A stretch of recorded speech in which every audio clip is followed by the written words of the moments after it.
Welcome to Creative Snares. I've got 4 snare drums which are going to blow your mind. Let's go and have a quick look about what I had to choose from.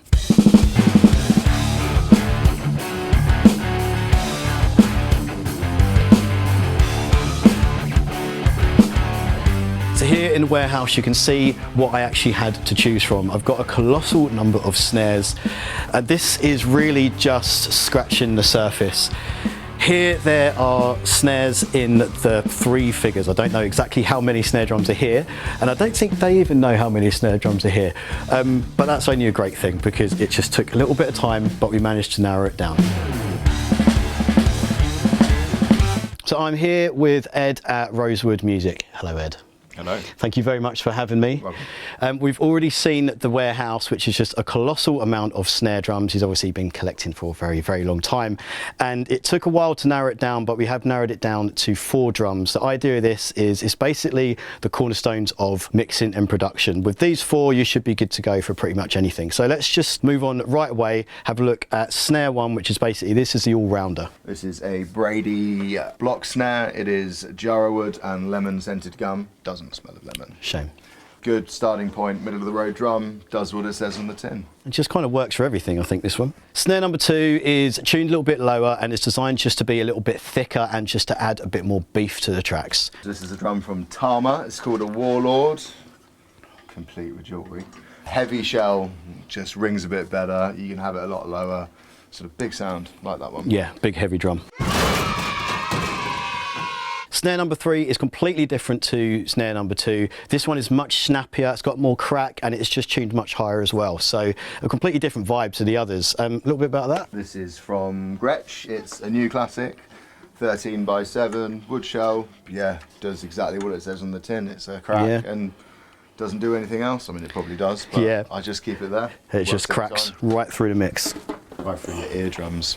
And that. Snare number 4 is completely different to all the others. Not only is it slightly different in pitch and timbre, but also we tried to change the sound of the drum itself. So we dried it out a lot, not just on the drum itself, but also in the miking and the baffles as well. So we tried to change the sound of the room as well. The idea of this is it's a very short sounding drum, great for mixes where you just want to get it in and out really quickly, or if you want to use it to layer within a mix. So just a little bit about the drum itself. This is another drum from Tama. This is a Starphonic. It's their version of like a Gretsch chrome over brass.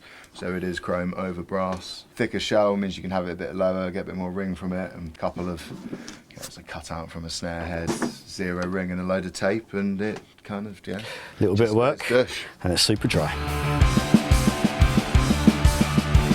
So we're here in the live room. It's a pretty big space, but it's not too huge, and also it's been nicely treated as well, so it doesn't get too cavernous and it's nicely controlled. Let's have a quick look at the microphones. So I've got 2 on the top of the snare. I've got an AKG 224 and a Neumann KM64. Now, yes, I would often go for an SM57. Does sound nice, but the 224 just has a little bit more detail and it's got a little bit more than just your mid-range. But it is mainly mid-range that we're going for from this, because we really get the boom and the tiz from the KM64. So put them together and you've got a nice, well-rounded sound. If we go underneath the snare, I've got a AKG C414, because why not? I had one sitting there and it just sounds fantastic, and it's way better than just having a pencil condenser, I've found. So the last one on the top of the drum is actually on the side of the drum. It kind of captures the whole sound of the drum. It's an AKG D19. It's really, really nice. And also we're gonna smash it through a little bit of compression as well, just so you get a little bit more vibe. So we've got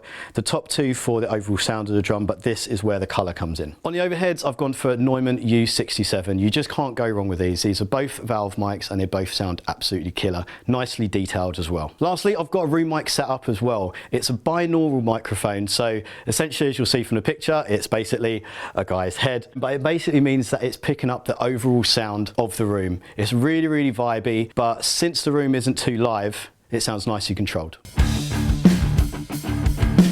And the last mic I have set up is a little bit different. This is all vibe. Check this one out. Now, as you can see, it's a little bit darker in here. It's much, much more echoey as well. This is what we call the stairwell mic. Everyone does it, it sounds absolutely great. We've got a pair of KM84s up here to capture the sound. We're sending the sound of the snares from the desk out of the desk into this room and then capturing it on that mic to get a big, massive sound.